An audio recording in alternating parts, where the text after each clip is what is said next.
18 साल की लंबी पाबंदी के बाद पंजाब हुकूमत ने बसंत को वापस लाने का ऐलान कर दिया है। ये खबर लाहौर के लिए एक पुरानी याद की तरह है, लेकिन इसके साथ एक बहुत संजीदा सवाल भी जुड़ा हुआ है।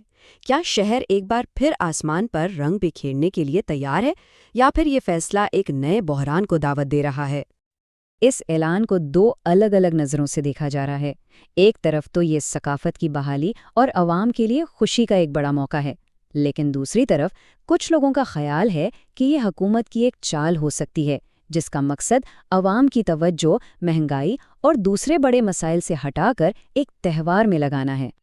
तो इस पूरे मामले को गहराई से समझने के लिए हम डॉन अखबार में हाल ही में शाया हुए उमैर जावेद के कॉलम का जायजा लेंगे और देखेंगे कि वो इस फैसले के बारे में क्या कहते हैं। हम आपके लिए लाते हैं किताबों का निचोड़, वायरल मौज़ूआत और वो खबरें जिन पर बात होनी चाहिए। पढ़ने वाले हम, सुनने वाले आप। सबसे पहला सवाल तो यही है कि आखिर बसंत लाहौर के लिए इतनी अहम क्यों है। बात सिर्फ पतंग उड़ाने की नहीं है, ये त्यौहार इस शहर की सकाफती रूह का एक हिस्सा है। बसंत के कई अहम पहलू हैं। ये त्यौहार लाहौर की सकाफती पहचान है। ये सियाहत और मईशत को बहुत बड़ा सहारा देता था। ज़रा सोचें, पतंग और डोर बनाने वाले हज़ारों कारीगरों से लेकर छतों पर खाना बेचने वालों तक एक पूरी मईशत इस त्यौहार से जुड़ी थी। और सबसे बढ़कर ये अमीर और गरीब सबको एक साथ छतों पर ले आता था। एक ऐसे मुआशरे में जहाँ तफरीह के मौके वैसे ही बहुत कम हैं, बसंत सबके लिए खुशी का पैगाम लाती थी। कॉलम निगार उमैर जावेद इसे एक जमहूरी त्यौहार का नाम देते हैं, और ये एक बेहतरीन इस्तिलाह है। क्यों? क्योंकि पतंगबाजी कोई महंगी तफरीह नहीं है। इसके लिए किसी क्लब की मेंबरशिप की ज़रूरत नहीं, बस एक पतंग और डोर चाहिए। लाहौर जैसे शहर में जहाँ तफरीह भी दौलत की बुनियाद पर बटी हुई है, जहाँ गरीब महंगे रेस्टोरेंट या क्लब जाने का सोच भी नहीं सकता, बसंत वो वाहिद त्यौहार था जो सबको एक ही सतह पर ले आता था। तो यहाँ एक बहुत अहम सवाल उठता है, अगर ये त्यौहार इतना ही अच्छा और सबके लिए था तो आखिर इसे 18 साल तक बंद क्यों रखा गया? इस पाबंदी के पीछे एक बहुत तल्ख हकीकत छुपी हुई है। पाबंदी के पीछे असल वजह कोई मजहबी या अखलाकी बहस नहीं थी, बल्कि वो खौफनाक हादसात थे जो इस त्यौहार की पहचान बन गए थे।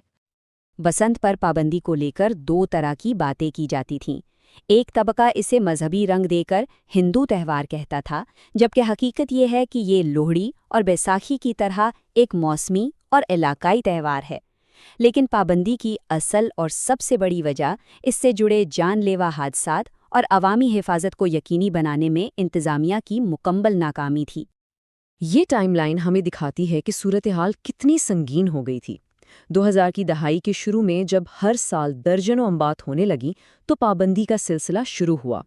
2007 में इसे एक बार फिर मनाने की इजाज़त दी गई, लेकिन वो साल इतना भयानक साबित हुआ कि उसके बाद ये पाबंदी मुस्तकिल हो गई। ये एक अदद पूरी कहानी बयान कर देता है। सिर्फ एक दिन की बसंत में 11 अफराद अपनी जान से हाथ धो बैठे।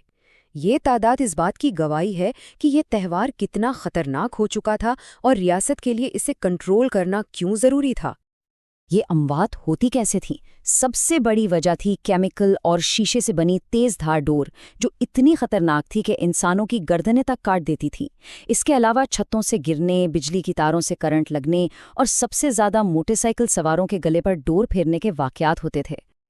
तो अब हुकूमत ने उसे दोबारा बहाल करने का फैसला तो कर लिया है, लेकिन ये फैसला दरअसल हुकूमत की अपनी सलाहियत का एक बहुत बड़ा इम्तिहान है। क्या वो माजी की गलतियों से सबक सीखकर एक महफूज त्यौहार को यकीनी बना सकती है? एक महफूज बसंत के लिए इंतज़ामिया को 3 बड़े काम करने होंगे। पहला, खतरनाक डोर और पतंगों की तैयारी और फरोख्त को रोकना। दूसरा, महफूज जगहें बताना जहां पतंगबाजी की जा सके। और तीसरा, लोगों के घरों की छतों पर भी हिफाजती इक़दामात की निगरानी करना। यहाँ कॉलम निगार एक बहुत दिलचस्प नुक्ता उठाते हैं। वो कहते हैं कि एक तल्ख सच्चाई ये है कि रियासत शायद अब बसंत को कंट्रोल करने की बेहतर सलाहियत रखती है। क्यों?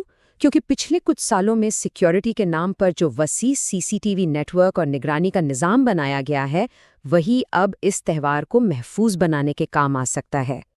लेकिन क्या हुकूमत का मंसूबा पूरी तरह दुरुस्त है?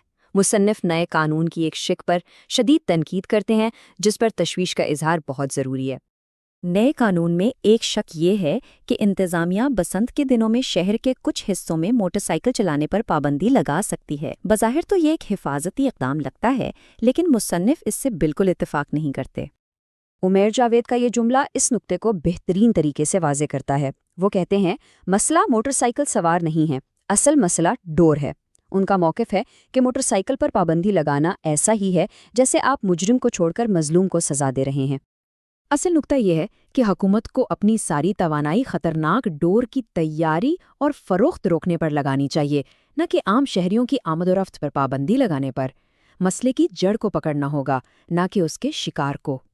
تو سوال یہی ہے، کیا لاہور اپنی ثقافت اور شہریوں کی حفاظت دونوں کو ایک ساتھ بچا سکتا ہے؟ کیا بسنت کی محفوظ واپسی ممکن ہے، یا یہ صرف ایک ادھورا خواب ہی رہے گا؟